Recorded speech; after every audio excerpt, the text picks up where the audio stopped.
1, 2, 3, ya. Buenos días de nuevo, que otra vez aparecemos por aquí y continuamos con la conferencia de debate Religión y Patriarcado, que se encarga Milagrosa Carrero, presidenta de la Asociación Católica. Bueno, pues muchísimas gracias por haberos quedado esta mañana, porque no esperaba tampoco, que os quedaréis todos, pues sé que tenéis que hacer un viaje luego y que a la hora de irse cada uno está deseando también llegar a su casa, y que tampoco somos figuras estelares y ya habéis visto qué es lo que tenemos que decir más o menos. Entonces os lo agradezco humildemente. Y comentaros que os lo agradezco especialmente porque yo estoy muy comprometida en la lucha feminista y precisamente creo que todos los que estamos aquí lo estamos, ¿no? Y esta mañana estaba comentando con compañeras y con compañeros que a pesar de nuestro esfuerzo y de nuestra absoluta conciencia de la situación del desequilibrio de género que se da en los estratos superiores y en los jerárquicos de la sociedad, seguimos reproduciendo esos esquemas por más que nos esforzamos en evitarlo.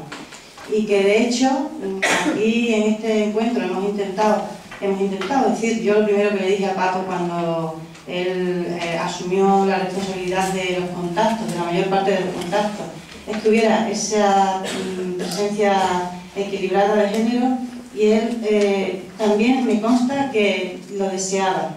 Y sin embargo, por las razones que podríamos analizar, y no nos vamos a detener a analizar ahora, sino luego ya creo yo que la ponencia de alguna manera puede servir de ilustración para eso, pues al final nada más han intervenido dos mujeres, 2 y 3 con María de la Cruz. Y sin embargo, aquí había más del 50% ayer de mujeres, y todas, quitándome a mí, que creo que era la que estaba quizás peor preparada, con un discurso claro y que nos interesaba a todos. Y con todo tipo de cualidades, preparación, cualidades intelectuales de peso. Sin embargo, seguimos reproduciendo los esquemas. Entonces, pues no sé, creo que lo primero es tomar conciencia de ello y a partir de ahí intentar romper con esa situación, porque si nosotros, que somos la vanguardia, no lo hacemos, ¿qué podemos esperar, no? Entonces, yo lo que he hecho, en vez de una conferencia, es una presentación de PowerPoint, porque yo me dedico a la enseñanza y es lo que sé hacer. Y os lo he puesto para que no os aburráis con efectos especiales que os va a parecer la guerra de las galaxias. Entonces, lo primero que pretendo, lo primero que os presento es la conclusión, lo que intento demostrar. O sea, yo intento demostrar, lo que todos más o menos tenemos reflexionado, es que existe un paralelismo entre las religiones monoteístas y la sociedad patriarcal. Eso ya lo sabemos todos, ¿no? Entonces, todas las 3 religiones monoteístas, el judaísmo, el cristianismo y el islamismo, sustentan una sociedad discriminatoria y machista, desde todos los aspectos, desde su planteamiento, que es un planteamiento que nace ya en plan discriminatorio y machista para sustentar esos criterios, también la interpretación que se le da y en la forma de aplicarla. Bueno, yo he tomado la bibliografía, empecé a partir de un libro de Pepe Rodríguez, que está ya agotado, que se llama Dios nació mujer, y efectivamente las fechas las he tomado de este libro, que las fechas pueden no ser precisas porque claro, hay una diferencia de cientos de años, de miles, son muy imprecisos estos cambios, ¿no? Pero lo que pasó fue esto, más o menos, ¿no? En un principio, hace 30.000 a 3.000 años antes de Cristo, la imagen simbólica del concepto primigenio de Dios era femenino. Se creía en una diosa con grandes atributos femeninos que era el origen de un montón de fenómenos. La mujer entonces se consideraba el origen de la vida. Era la base de la sociedad, controlaba la producción de alimentos, las instituciones y era la protagonista de los adelantos técnicos. Y la diosa, había una diosa maternal, con diferentes vocaciones, a través de la cual explicaban la existencia, la vida, la muerte, el origen de muchos de los fenómenos, la luz, la sombra, el caos, el orden, no de todos tampoco. Entre 10.000 y 2.500 años antes de Cristo se empezaron a producir una serie de cambios económicos y aparece la vida sedentaria, aparece la agricultura y aparecen los excedentes agrícolas. Entonces esto supone la separación, que se inicia la separación del trabajo por sexo, se relega a la mujer al ámbito doméstico y el hombre toma el poder en todas las facetas públicas de la vida. Se producen una serie de cambios económicos y sociopolíticos que es lo que va a propiciar que la mujer se vea sometida definitivamente al varón. Esto sucede entre 4.000 y 1.000 años antes de Cristo. Es entonces cuando aparece la idea de un dios masculino.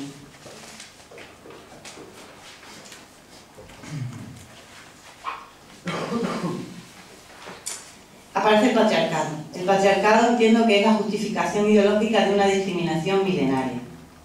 El patriarcado lo defino como una estructura sociopolítica que articula la sociedad mediante el control masculino del poder religioso, político, económico y militar, es decir, todos los poderes. En esta estructura, en este concepto de vida, el ser hombre es equivalente a ser persona. El hombre además es el protagonista de la historia. Es decir, la presencia de la historia, de todos los sucesos, siempre es masculina. Y además el hombre es libre. Es libre porque es que puede tomar sus propias decisiones, no las tiene que tomar nadie por él. Además, es el que ordena y ejecuta. Hace las leyes y además es el poder ejecutivo. Pero además lo que digo, hace uso de su libertad. No le tiene que pedir quitando los esclavos, claro. La mujer, en cambio, no tiene personalidad jurídica ni alma. Hay dos tipos de mujeres. La mujer que se somete es una mujer buena. Esta mujer acata las leyes y las decisiones masculinas, que siempre son discriminatorias. Tiene que acatarlas, si no, no es buena. Tiene que obedecer a un tutor, que puede ser su padre o su esposo, masculino, que es el que firma por ella y administra todos los aspectos de su vida. Y vive bajo la tutela de un hombre que administra todos y cada uno de los aspectos de su vida y, por supuesto, su patrimonio. Luego está la mujer insumisa. Una mujer podría ser insumisa, podría intentar sublevarse contra este orden. Esa sería una mujer pecadora. El pecado equivale al delito y esta mujer es sometida a la exclusión, a la humillación, a los castigos e incluso puede ser asesinada. ¿Cómo? Mediante leyes que permiten legalmente castigar a estas mujeres, mediante costumbres culturales que trascienden a las leyes y mediante todo el sistema. El ejemplo que pongo, cuando a una mujer que es adúltera se la lapida, sea legal o no, en muchas ocasiones, e incluso los castigos de honor, ¿no?, que muchas veces trascienden la propia estructura legal del país. ¿Cómo se considera históricamente a la mujer en el patriarcado una vez que se ha logrado o qué es lo que se pretende? A la mujer se le desprecia en todo el mundo, no en un país sí y en otro no. En aquel momento los sabios y los filósofos, toda esta época de la historia, toda nuestra historia, discuten si la mujer tiene alma. En el caso de que la tenga, se discute si el alma sería humana o animal, suponiendo que posea alma. ¿Cuál debería ser su posición social en cuanto al hombre? Si la de los esclavos o un poco más elevada que ellos.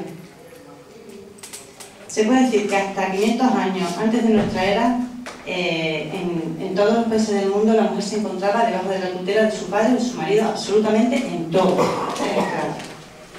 Su tutor escogía a su futuro esposo, disponía de sus bienes, testaba, etcétera, etcétera, etcétera. Esto se ha venido prolongando luego, aunque ha ido poco a poco evolucionando y alcanzando a la mujer mínimas cotas de independencia, pero siempre bajo esta perspectiva que hasta la revolución industrial vemos que eran explotadas por ser más baratas como trabajadoras que el hombre. Y esto sigue sucediendo, ¿no?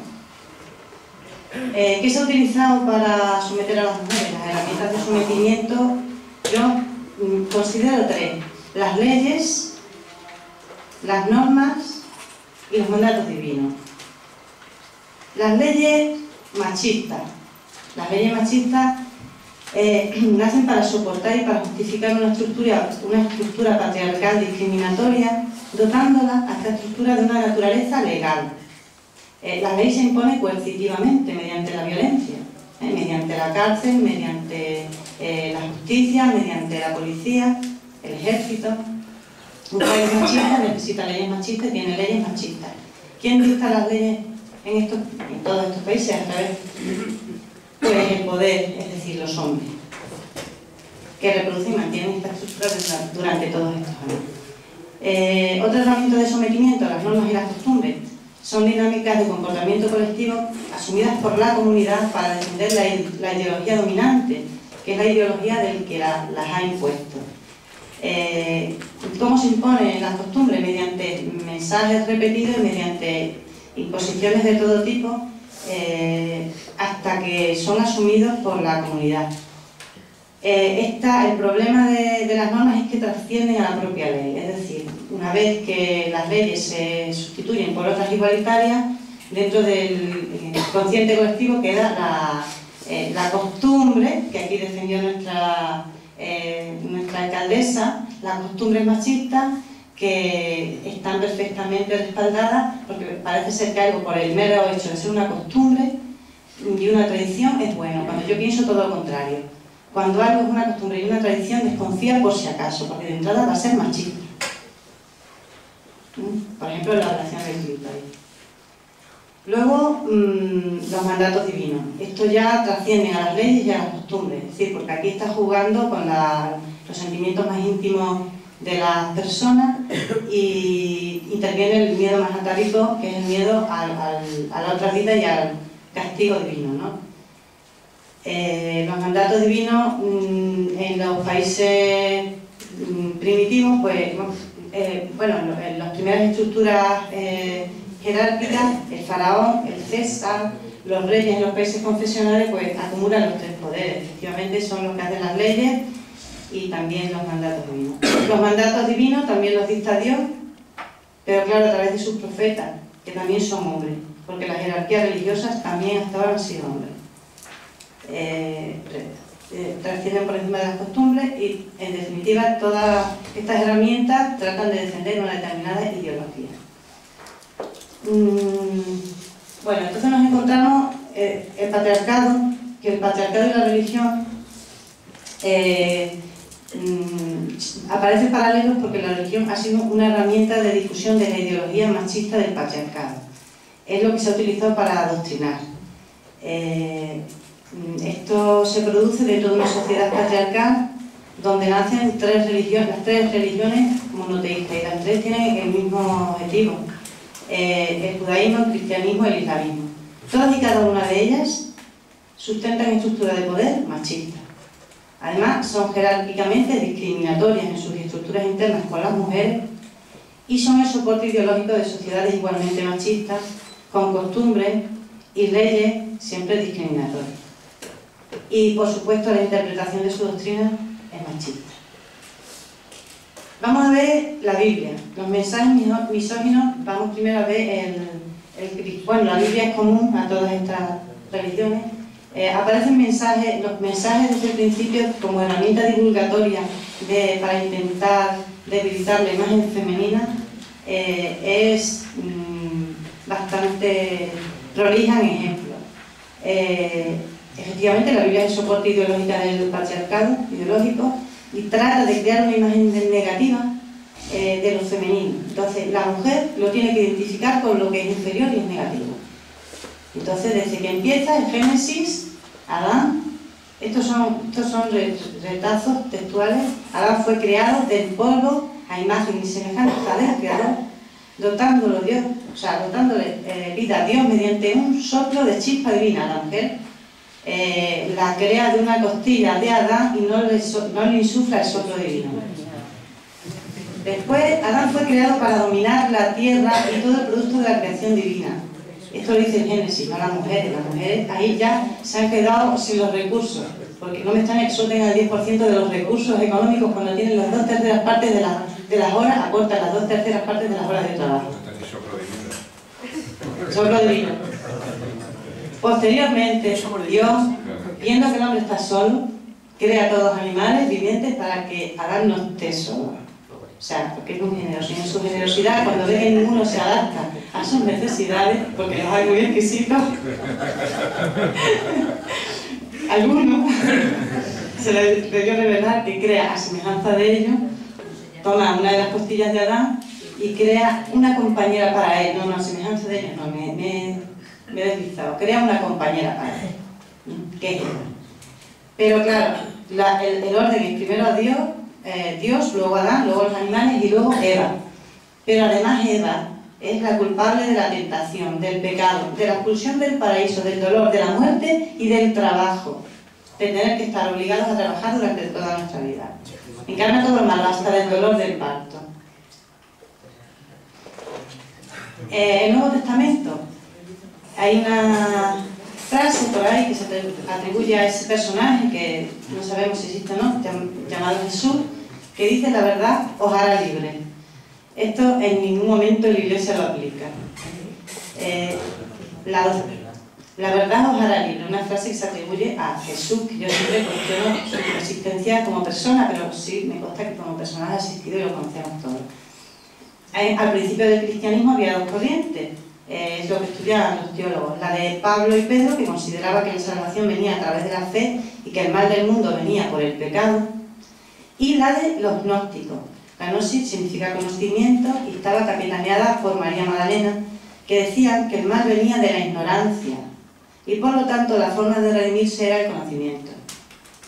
Pues bien, la Iglesia de Roma tenía que, fiel a sus planteamientos machistas, se impuso con una doctrina, la doctrina netamente masculina, y tomó la corriente de Pablo y Pedro.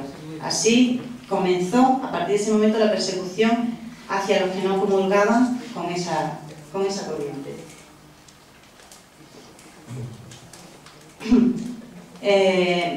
Desde entonces, la interpretación, por supuesto, de todos los textos se hace desde la perspectiva machista.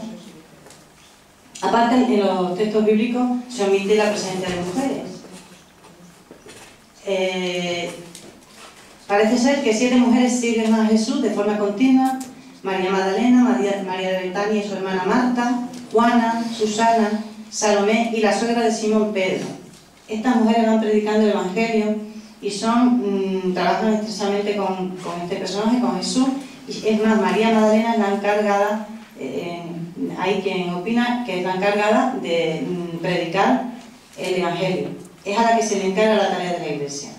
Sin embargo, se desfigura el significado original de los personajes femeninos y además María Magdalena pasa de ser su discípula predilecta a ser una puta. Es decir, encargada, en vez de encargada de contar el mensaje divino, se le considera una pecadora, es decir, se la desacredita, porque este es el término más rápido para desacreditar a una mujer, equivale a que no se somete y hace además uso de su libertad y de su cuerpo. ¿Cómo se contempla en la Iglesia Católica a la mujer hoy? Yo, para mí, me gusta decir, y lo veo como yo lo veo, es una visión mía, es que es una estructura subvencionada, por no decir una empresa, porque son muchas empresas, sin planes de igualdad. Es decir, yo me sorprende que cualquier empresa de más de 250 trabajadores en este país, que hemos logrado que haya una ley de igualdad, se vea obligada a hacer planes de igualdad dentro de la empresa, que me parece lo mínimo, y una estructura económica que mueve el dineral, que mueve la Iglesia y encima subvenciona públicamente, no se ve obligada a esos planes de igualdad y se le sigue dando dinero, como se ha dicho aquí ayer. La mujer en la Iglesia pues es un socio de segunda, por llamarle socio. Hasta el Concilio de Trento, como todos sabemos, no se aprobó que la mujer tuviera alma. Y tan solo con un voto de diferencia. Lo que me sorprende es que todavía no se esté discutiendo. La mujer está privada de los puestos de la jerarquía eclesiástica, no puede ser papa, ni obispo, ni cura. Es decir, además tampoco estamos obligados a imponer una cuota dentro de las estructuras jerárquicas de la Iglesia. No, tantos obispos, mujeres no. Es más, no pueden ser. Las mujeres no pueden interpretar la doctrina, puesto que quien interpreta la doctrina es el Papa. Tampoco administra los bienes, puesto que no está en las estructuras superiores, ¿no? Jerárquicamente superiores. Y además está excluida de los cargos directivos, luego tampoco tiene capacidad de decisión. Tampoco puede consagrar, es decir, no reencarna a Cristo, no es la encarnación de Cristo en la tierra, solo es la sierva del Señor. Nuevamente el papel de sierva, monja. no es la voz de Dios, no transmite su mensaje y para más irle no confiesa, con lo que no lleva el control de la comunidad, que es masculino. Vamos a ver cómo aparece en el judaísmo la mujer y la Torá. Yo aquí controlo menos el tema, pero he intentado sacar unas notas para ilustrarlo.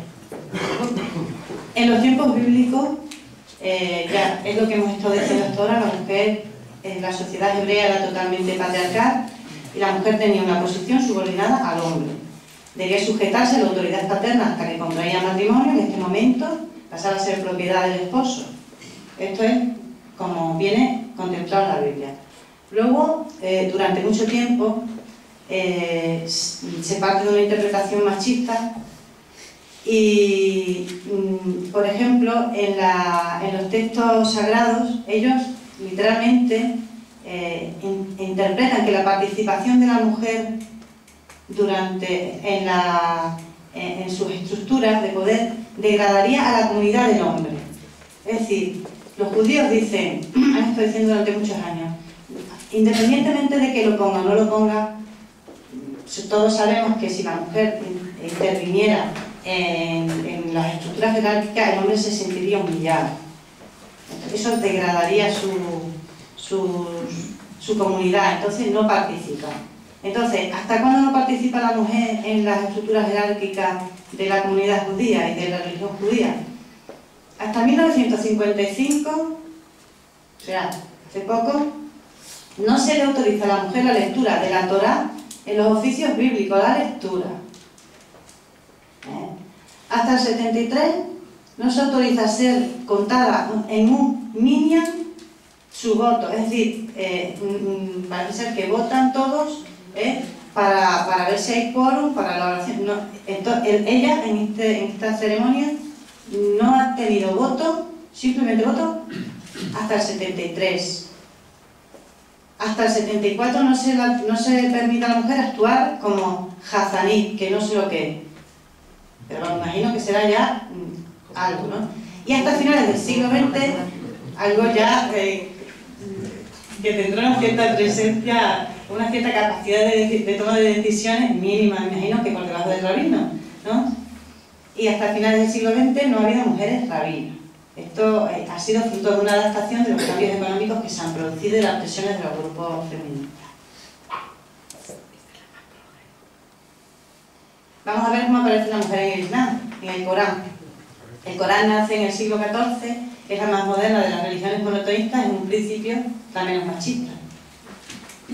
Efectivamente, todos, en el Corán todos somos hijos de una misma pareja creada por Dios. La mujer no está creada de una costilla, o sea, esto ya es un adelanto importante, ¿no? El varón y la mujer son el origen del mal, o sea, conjuntamente pecan, no es Eva, entonces hasta entonces no vamos mal.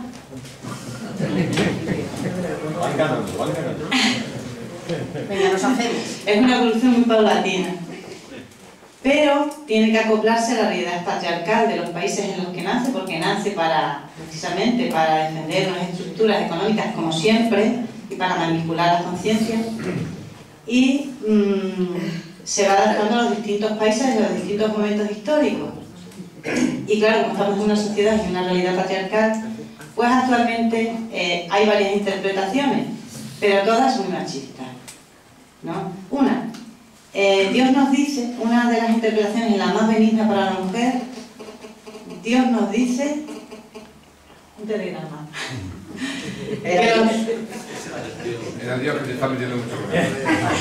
Esa es una dicha, luego te doy el artículo. Dios nos dice que los bienes de todas las personas son sagrados y por lo tanto está prohibido menoscabarlos directo o indirectamente. Todos estos derechos son comunes a hombres y mujeres sin ninguna discriminación. Es decir, según el Corán, según algunas interpretaciones del Corán, las mujeres pueden administrar los bienes. Pero luego después hay otra interpretación que dice, textualmente, los hombres tienen autoridad, esta es muy famosa, sobre las mujeres en virtud de la preferencia que Dios ha dado a unos más que a otros y de los bienes que gastan. Las mujeres virtuosas son devotas y cuidan en ausencia de sus maridos de lo que Dios manda que cuiden. Amonestad a aquella que temáis que se rebelen. Dejadles solas en el lecho, pegadles. Si os obedecen, no os metáis con ellas. Traducción de la edición del Corán, preparada por Julio Cortés, Herder, Barcelona, 20 edición. Esto es lo que... A ver, esta justificación de la violencia se ha utilizado en muchas ocasiones. Por ejemplo, fue muy famosa la del imán de Fuengirola, que dijo que había que pegar, escribir un libro, ¿no? Con el cepillo de dientes, donde no se le viera. ¿Cómo está ahora la situación de las mujeres islámicas en los países? Vamos a ver la situación. Hay los países confesionales y países no confesionales. Primero, en los países confesionales, mujeres islámicas. En estos países la ley divina y la humana aún siguen siendo la misma, como lo ha sido siempre en el resto, prácticamente. Pasa que aquí todavía lo es. El poder político y el religioso es el mismo. La opresión sobre la mujer es directa y las leyes son machistas, es decir, se discrimina expresamente a la mujer, se le imponen castigos diferentes, y leyes diferentes, obligaciones diferentes y derechos diferentes. Es decir, tienen más obligaciones y menos derechos. Por ejemplo, en Irán, desde la Revolución Islámica del 79, las leyes iraníes ordenan que todas las mujeres jóvenes deben usar un velo y cubrir sus cuerpos con un largo traje negro.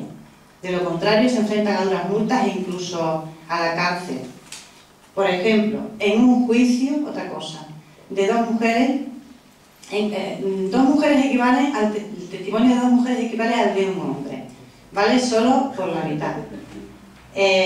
¿Sabéis el caso famoso de una mujer que reclamó que ojo por ojo, diente por diente, un hombre le había quemado la cara y la había dejado ciega, que le aplicaran la pena? Hace poco salió en los periódicos, la misma pena, y se le concedió, pero solo media cara.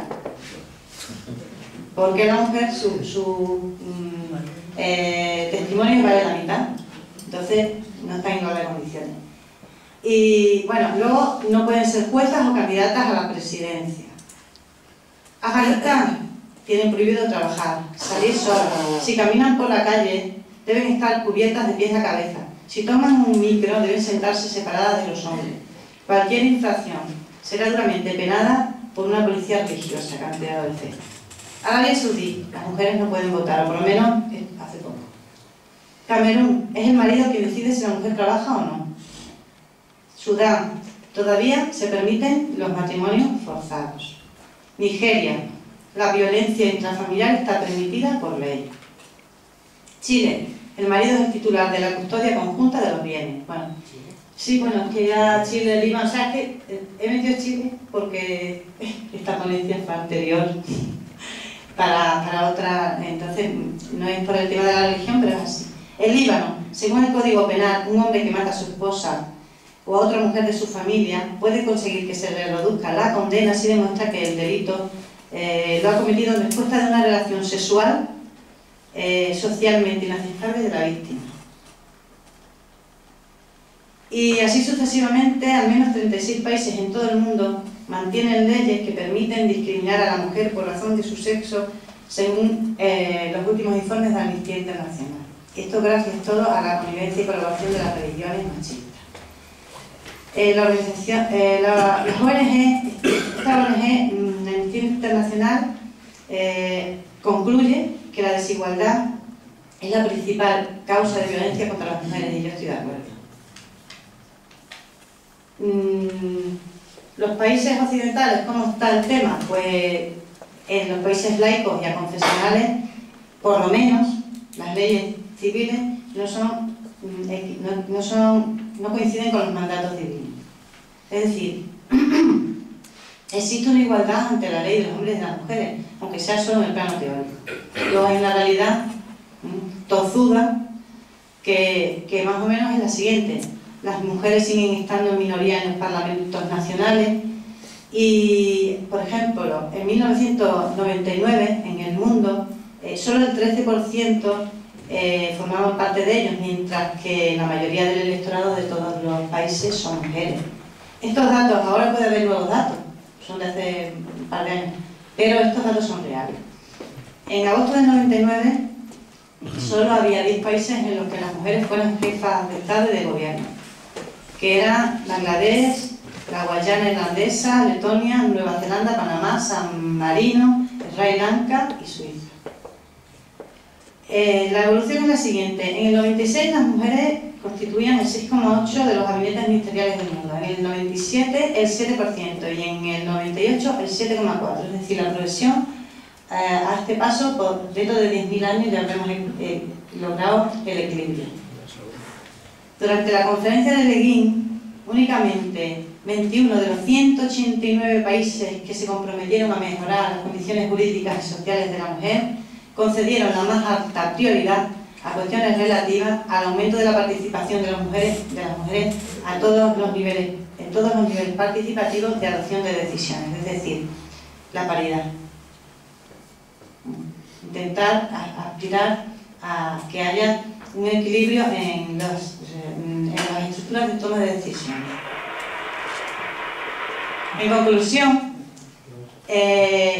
las religiones han sido un instrumento de imposición machista, coartando, aquí podemos hacer una lista interminable, pero no me caerían más, coartando la libertad de las mujeres, vetando su acceso a posiciones de poder y de toma de decisiones, obligándolas a obedecer a una jerarquía siempre masculina, impidiendo su desarrollo como persona, negándole la consideración de persona e institucionalizando su supuesta inferioridad y, en definitiva, haciendo todo lo posible por deteriorar su imagen. Para mí, el laicismo es una oportunidad para la igualdad. Tenemos una normativa en que las mujeres estamos amparadas como si fuéramos personas, que es la Declaración Universal de los Derechos Humanos, el Pacto Internacional de Derechos Civiles y Políticos, el Pacto Internacional de Derechos Económicos, Sociales y Culturales, el Protocolo Facultativo del Pacto Internacional de los Derechos Civiles y Políticos, y en definitiva las constituciones de los diferentes países y en algunos ciertas leyes que las desarrollan, que intentan desarrollar estos acuerdos que aún están algunos sin aplicar, sin desarrollar. Los derechos civiles nos hacen iguales a todas las personas y entiendo que la única forma de poder llegar, bueno, a la igualdad es en un mundo laico. Y eso es todo. Y ahora...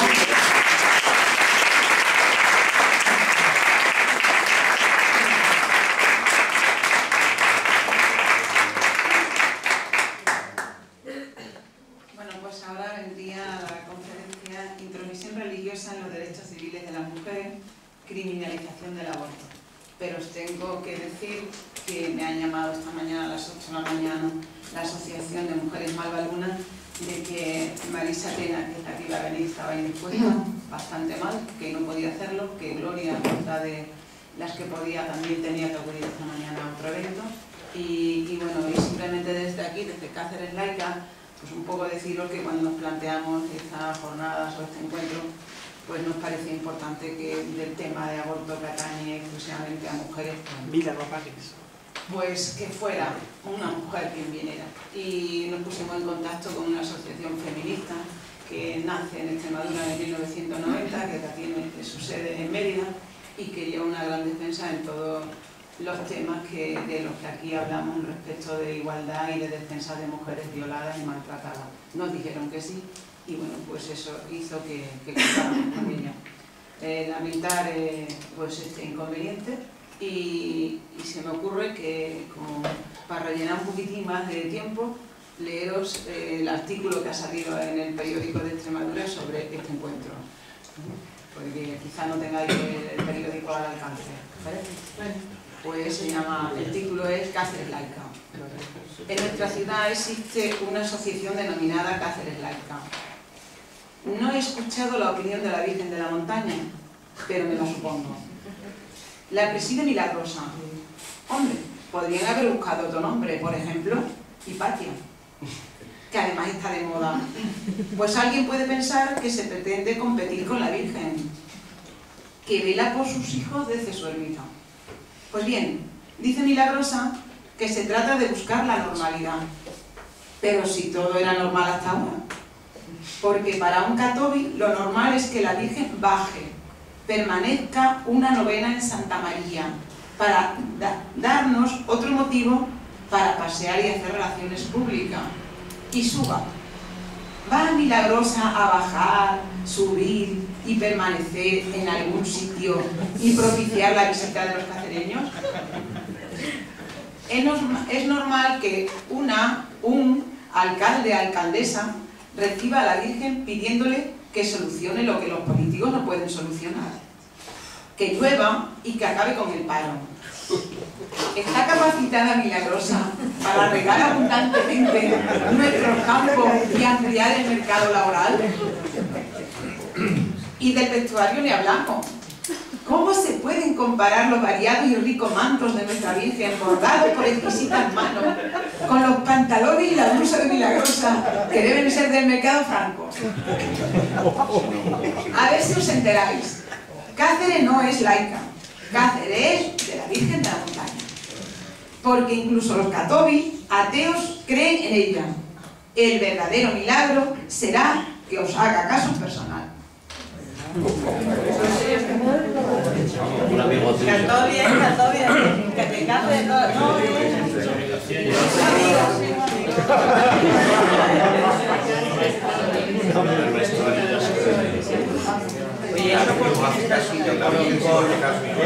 Lo ha escrito Antonio Bonavita, cualquier es profesor jubilado de filosofía de secundaria. Eso sí. ¿Quién es el personaje? Es un profesor de filosofía jubilado. Ah, bueno, jubilado no sé.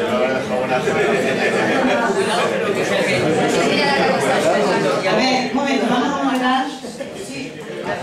Vamos a ver, 1, 2... Sí. Puedes escribir cartas al director, porque yo he estado publicando 2 años en el mismo periódico y las réplicas en cartas al director perfectamente. ¿Te la ponen? Sí, te la pone. Uy, yo a veces con estos temas hemos tenido ocupado el periódico varios Como meses. depende de tanto, se han venido con Pero lo del vestuario al definitivo. Lo que queremos es que suene, claro. Sí, pero ten en cuenta lo del vestuario, que yo creo que eso... Oye, por cierto, cuando pidamos lo de la vela, que me van a poner, porque me pondrán nota con una vela para pedirme rogativas para agua, vamos a poner un cepillo para el vestuario. Un momento. Yo quiero información, pero eso es un comentario particular que publica el periódico. ¿El periódico como tal no da la noticia? No. Ayer lo dio, sí. El periódico, hoy no, sí que hizo. Sí. Que yo sepa, publicó el viernes, el sábado una nota de que se iba a hacer este encuentro y salía también una foto de la exposición que a raíz de este encuentro se ha expuesto y está todavía en Cáceres. Pero luego ya, hablando del encuentro, creo que es la única nota.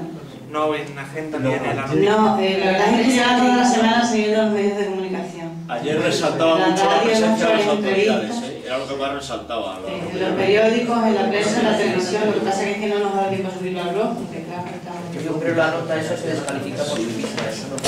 Ya. El correo de cartas al director, pero lo puedes dar. Sí, sí. Bueno, tiene que ir a la palabra y otro compañero. Vale, luego os lo doy. Sí. A ver, allá atrás. Sí, primero...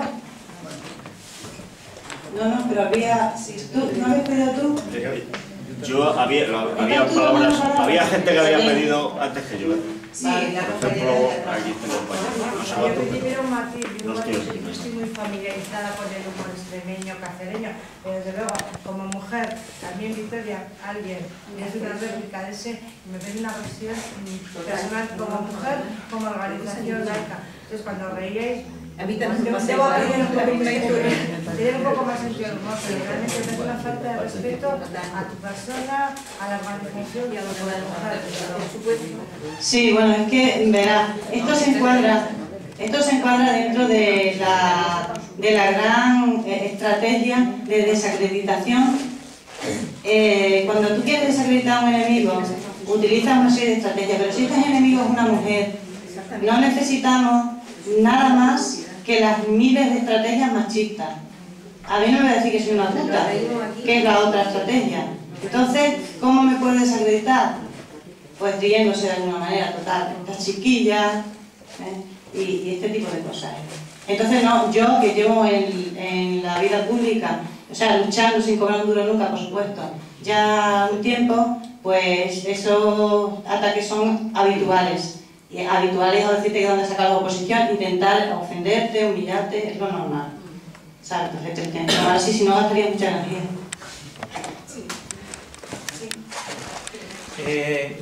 Bueno, yo esto entiendo perfectamente que las mujeres os hayáis sentido molestas por la risa, ¿no?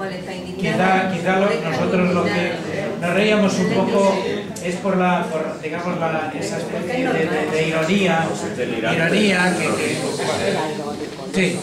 Evidentemente yo creo que no es lo más acertado, eso es verdad. Mira, Mila, yo sí que quería agradecerte el repaso que nos has dado, porque yo creo que has dicho una verdad como la catedral de aquí y toda esa cosa. Ese sometimiento de la mujer, esa falta de respeto que ha habido a lo largo de toda la historia. Y yo lo que más conozco, que es la cultura cristiana y la teoría cristiana, pues es que la mujer participa de ese doble sometimiento que se tiene en una organización vertical, jerárquica, ¿no? Por una parte participa de la esclavitud, si queréis, o sometimiento que tiene todo el pueblo a la jerarquía. Es una jerarquía que entre ellos mismos se cooptan y se van organizando y toda esa historia. Entonces, todo el pueblo, hombres y mujeres que no pertenecen a ese ámbito de la jerarquía, digamos, están sometidos. Pero es que además, dentro del pueblo, queda lo otro, que así como el varón tiene la posibilidad de, al llegar a la jerarquía y llegar a puestos de mando, la mujer lo tiene vetado, lo tiene prohibido. Entonces, un doble sometimiento, una doble humillación. Eso es evidente, ¿no? Entonces yo desde ahí lo que has dicho pues me parecía totalmente adecuado y exacto, ¿no? Lo que tenía alguna cosa que deciros, porque también le oí a Víctor ayer y me gustaría que sí, que a lo mejor en esto lo fuéramos documentando para apoyar al menos a lo mejor ahí se puede coincidir con otros que desde dentro estamos tratando de poner un poco de racionalidad en muchas cosas, digamos, que existen y que no son precisamente razonables, ¿no? Por ejemplo, cuando has hablado de que en el Concilio de Trento es cuando se define, cuando se acepta que la mujer tiene alma. Y cuando has hablado en un primer momento sobre esa sospecha de el personaje Jesús de Nazaret, veréis, vamos a estudiar un poquito todo esto, y yo creo que desde los métodos histórico-críticos, por ejemplo, se ha llegado ya a una serie de conclusiones, sobre todo ahora que ya están en lo que se llama la tercera búsqueda del Jesús de la historia, ¿no? Pues hombre, yo creo que hay ya unas aportaciones científicas que habría que tenerlas en cuenta, ¿no? Por ejemplo, yo creo que ayer se te escapó a ti, Víctor, no sé si a lo mejor tienes unas fuentes más luminosas que las que yo tengo por ahí, pero vamos, que hasta el siglo IV no se tuvieran documentos. Yo creo no, copias es que no hay, copias es que no hay. Copias de copias. Lo que hay son siempre copias, lo que no hay son originales, o sea, que no hay originales, eso es evidente. Que no hay restos documentales hasta el siglo IV. No, restos documentales sí que hay, pero de copias. ¿De copias, pero del siglo IV? No, Vamos antes. a hacer un turno cerrado de preguntas y luego respondemos. En el caso de dudas históricas, tú, Víctor, puedes subir a aclararlas, porque yo no soy historiadora, soy de ciencia y además tengo faltas de ortografía. O sea que que ningún problema. No, yo te decía simplemente por el hecho de que... yo no te puedo discutir porque yo tomo referencia a bibliografía, procuro contrastarla, pero efectivamente discutir no te puedo discutir. Lo que fecha, ese tipo de matices, puedo a otro nivel. No me importa contestarte, pero prefiero que... Venga. Sí, hay como 8 o 9 palabras pedidas y ya son las 11:10 y a las 11, aunque hemos empezado un poco tarde, venía la siguiente conferencia. Así que vamos. Ya se apunta. Sí. Bueno, a mí me daría ganas de comentar bastante las cosas que he dicho, sobre todo porque algunos de los temas que has comentado a mí llevan mucho tiempo interesándome y la verdad es que he intentado pues, leer y documentarme de bastantes de las cosas que has dicho porque me han interesado siempre mucho, ¿no? O sea, que eso lo digo porque efectivamente pero me gustaría hacer notar una cosa y es que se suelen plantear sobre todo con el islamismo hoy en día, ¿no? No ha sido siempre así, pero hoy en día se plantea así con el islamismo, el respeto a la discriminación de las mujeres, a la subordinación de las mujeres, porque es que es su cultura y porque es que es su identidad religiosa, ¿no? Bueno, pues si nos hemos fijado en lo que ha dicho Mila, todas las particularidades supuestamente peculiares de la tradición religiosa monoteísta de que se trate, que digamos es que no hay más remedio que discriminar a las mujeres porque es que en el Islam siempre se ha hecho así, o es que tal siempre se ha hecho así. Son las mismas en las tres, o sea, no hay ninguna peculiaridad cultural, porque eso que se supone una peculiaridad cultural de la cultura magrebí o de la cultura no sé qué, es exactamente nuestra propia tradición cultural de la que apenas nos estamos empezando a librar. Y eso pasa no solamente en el contexto general, sino incluso en los detalles. La mujer velada como símbolo de que no tiene, o sea, de que ella en el espacio público tiene que estar oculta, eso es lo que significa el velo, el ser invisible en el espacio público, el signo de subordinación pública.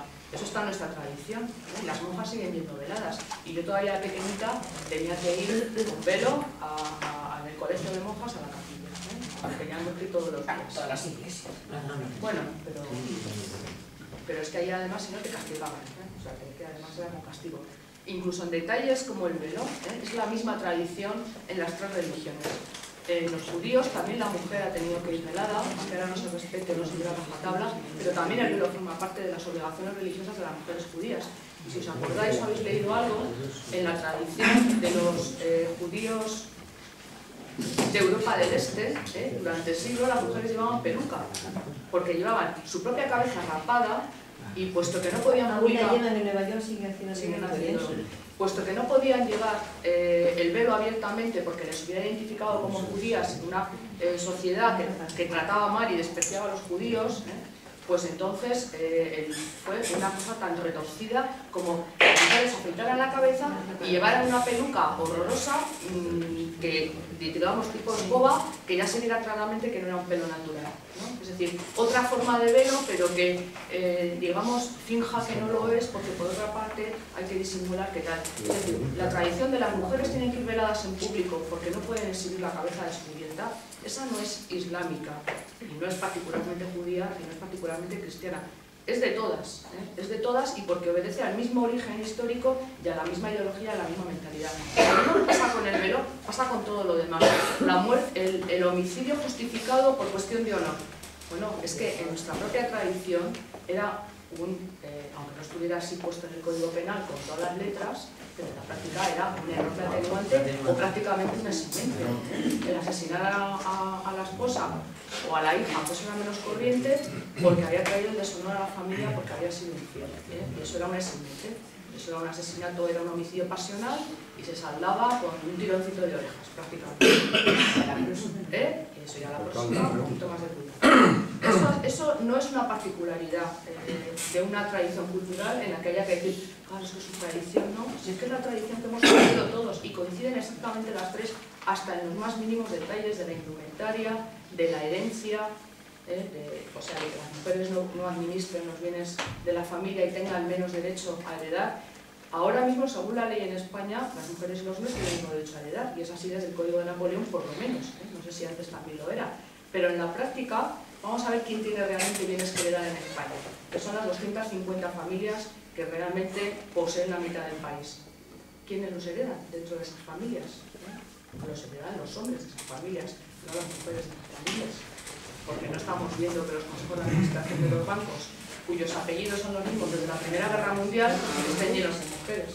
Entonces, a los efectos de la herencia, de la administración de los bienes, de producirse en público, de tener que mantener la modestia tradicional en público, que es lo que representa el velo, de no poder ocupar puestos simbólicamente prestigiosos o de alguna manera con carisma sacramental, con el simbolismo y qué tal. Siempre se aplican exactamente los mismos mecanismos. Entonces, no deberíamos olvidarnos de eso porque hay un argumento como multicultural que no hay que respetar lo mismo que respetamos entonces nuestra propia tradición. Si nos hemos afortunadamente librado de la nuestra o estamos en camino a hacerlo, pues deberíamos hacer lo mismo y tratar lo mismo a los demás. Ni peor ni mejor, sino exactamente como a nosotros. Y luego, bueno, a mí me gustaría comentar una...